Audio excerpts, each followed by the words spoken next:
Alors, est-ce que vous pouvez vous présenter? Oui, donc je m'appelle Anne-Geneviève Marcelin, je suis virologiste à la Pitié-Salpêtrière à Paris.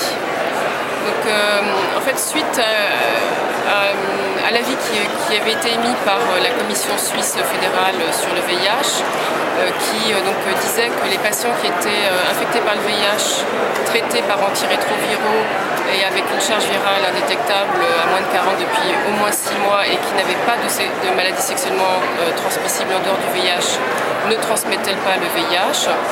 En fait, nous avons regardé parmi tous les échantillons que nous avions analysés dans le laboratoire, puisque depuis 2002, à la Pitié-Salpêtrière, nous prenons en charge des patients qui sont infectés par le VIH et dont la partenaire n'est pas infectée, pour permettre des grossesses tout en évitant le risque de transmission.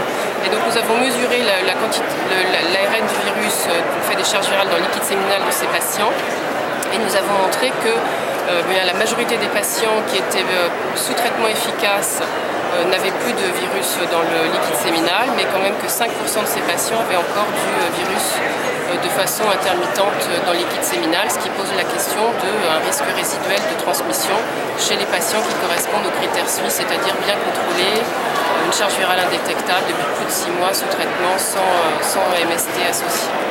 Et concrètement, quand un couple sérodifférent vous demande un conseil sur l'abandon de la capote, vous dites quoi?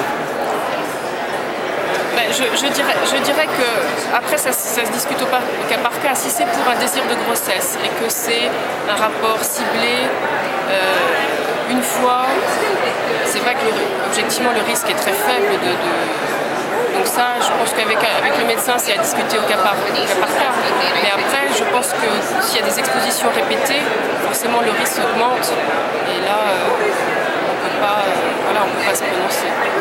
Donc vous ne suivrez pas l'avis des Suisses? Non, je pense qu'à l'échelon, ce que j'ai dit, à l'échelon de population, bien sûr, c'est le fait de traiter les gens réduit le risque de transmission virale. C'est très important, on l'a vu dans les études africaines. Évidemment, c'est extrêmement important que les gens puissent être traités, surtout que là-bas, il n'y a pas du tout d'utilisation de préservatifs. Donc c'est à l'échelon de population, on réduit la transmission. Après, à titre individuel, il y a toujours un risque résiduel. Ok, merci beaucoup. Voilà. Parfait.